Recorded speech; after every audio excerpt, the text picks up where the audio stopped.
You're listening to the Hidden Killers podcast with Tony Brueski, featuring clinical and forensic psychologist Joni Johnston.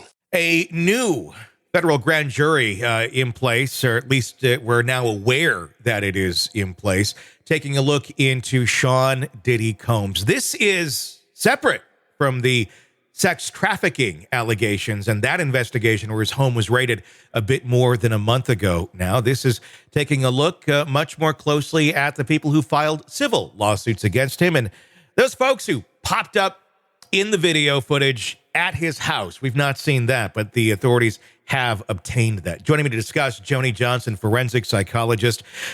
This is looking darker and darker for Diddy as the days go on. Should have had another D in there to really make that rhyme. What's been your thoughts as far as this thing continues to move forward?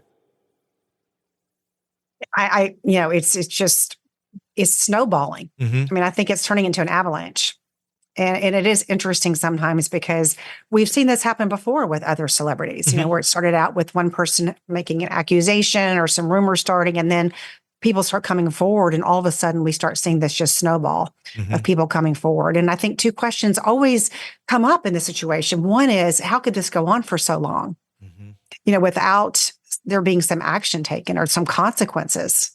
It's kind of mind boggling. And I think the other thing is, that to some extent, I think maybe the same things that protected him for so long, this public image, the fame, all those things that happen. I think once that avalanche starts, Mm-hmm. I think, the public turns. I mean, I think, there's a backlash that happens because there's such outrage, when you start seeing those things that surface.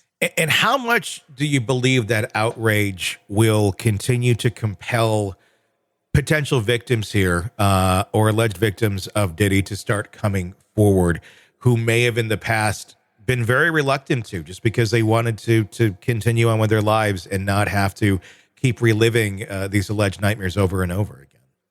I think whenever you have a high-profile person who's accused of anything, there is a tremendous amount of fear in terms of coming forward, a sense that I'll never be believed, or I'll be punished, or there'll be consequences, maybe not even from that person, but from their associates, from their fans. I mean, there's a lot at stake when you're thinking about coming forward and accusing somebody who's in the public arena.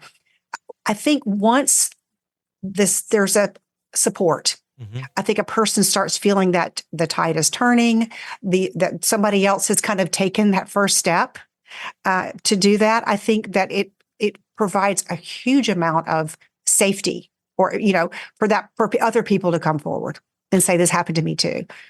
And a lot of these allegations stem from many years ago. Many of them, the statute of limitations has passed.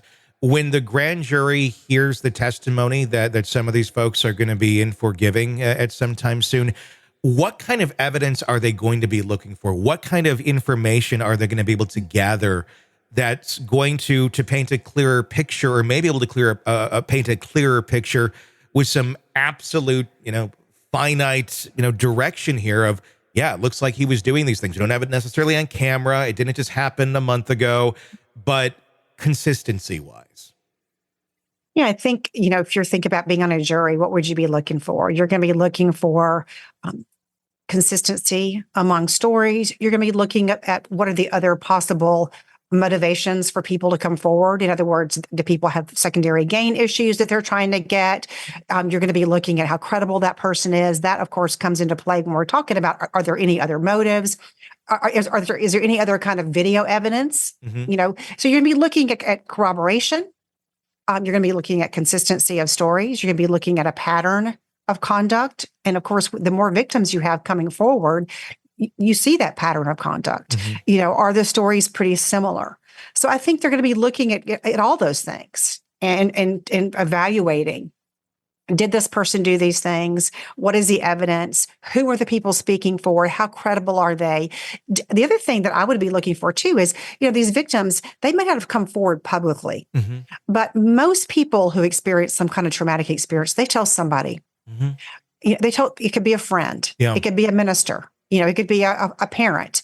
And I think those stories also can be very, very compelling for the juries to hear that, no, I didn't go to Fox News, or I didn't go to the police, but here are other people that I did tell who can come forward and say, yeah, this person did tell me this. So I think all those things will be important.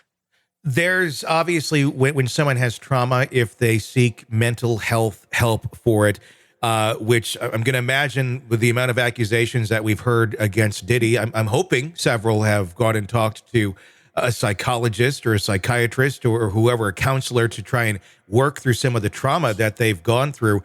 That in itself is going to be interesting. You had mentioned earlier about a friend, a pastor, family member, whoever it may be that they talk to. But when you have someone like that, a doctor, or someone who is taking notes on this in a professional setting, more so than just, hey, your friend's testifying that they're agreeing with you that you said these things, can that be even more powerful in a case like this if they were to say, hey, go talk to my psychologist, it's in the notes showing on this date I talked about this then?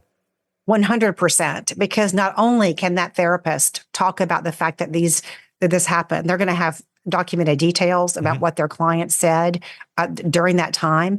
And they're also going to be able to speak to the trauma and the impact that they witnessed in their client as related to these sexual misconduct. So that could be a very, very powerful testimony. Want to listen ad-free? Want advanced access to all of our interviews before anyone else? Become a True Crime Today Premium Plus subscriber on Apple Podcasts. You get every episode commercial-free, so you can binge on true crime until you can binge no more. Search True Crime Today Premium Plus on Apple Podcasts now, or go to our podcast page and sign up now. More of the Hidden Killers podcast next.